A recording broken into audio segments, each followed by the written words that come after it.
एक महत्त्वाची घडामोड, छगन भुजबळ आज कॅबिनेट मंत्रीपदाची शपथ घेणार आहेत। मुंबईतल्या राजभवनातील सुरक्षेत आता वाढ करण्यात आली आहे। सकाळी 10 वाजता राजभवनात हा शपथविधी सोहळा होणार आहे।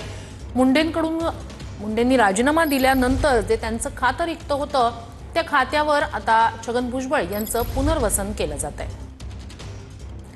तर राजभवनात सध्या लगबग वाढलेली आहे। 10 वाजता हा शपथविधी सोहळा आहे। राजभवनात सुरक्षेत सुद्धा वाढ करण्यात आली आहे। दुसरीकडे या वेळेला महायुतीचं सरकार आल्यानंतर मंत्रिपद न मिळाल्यानं नाराज असलेले छगन भुजबळ यांचे आता पुन्हा एकदा सरकारमध्ये मंत्रिपदावर वर्णी लागते। त्यांना अन्न नागरी पुरवठा खातं दिलं जाणार आहे। तर याचा आढावा घेतला आमच्या प्रतिनिधीने। आमदार छगन भुजबळ यांचा आज राजभवनमध्ये शपथविधी आहे।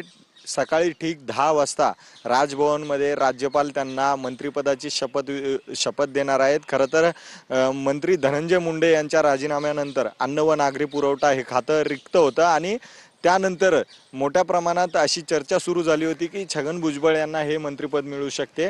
अशामध्येच आज त्यांचा शपथविधी होणार आहे। तत्पूर्वी राजभवन बाहेर मोठ्या प्रमाणात सुरक्षा फौजफाटा वाढवण्यात आलेला आहे। खरं तर या शपथविधीसाठी राज्याचे मुख्यमंत्री, दोन्ही उपमुख्यमंत्री आणि प्रतिष्ठित उद्योजक किंवा इतर राजकारणी उपस्थित राहू शकतात। सुरक्षेच्या कारणाने राजभवनमध्ये एरवी सुद्धा मोठा सुरक्षा असतो, मात्र आज विशेष सुरक्षा जी आहे ती वाढवण्यात आलेली आहे। मंत्री छगन भुजबळ हे गेल्या काही काळापासून नाराज होते। खरं तर ओबीसी मधून येणारा मोठा चेहरा असं छगन भुजबळ यांना मानण्यात येत होतं आणि असा एक चेहरा डावलण्यात आलेला आपल्याला मागच्या काही काळात दिसण्यात आलं होतं। मात्र काही काळानंतर मंत्री धनंजय मुंडे यांचा राजीनामा झाल्यानंतर ते खातं अजितदादा सांभाळायचे, त्यानंतर आता ते खातं मंत्री छगन भुजबळ यांना मिळणार आहे।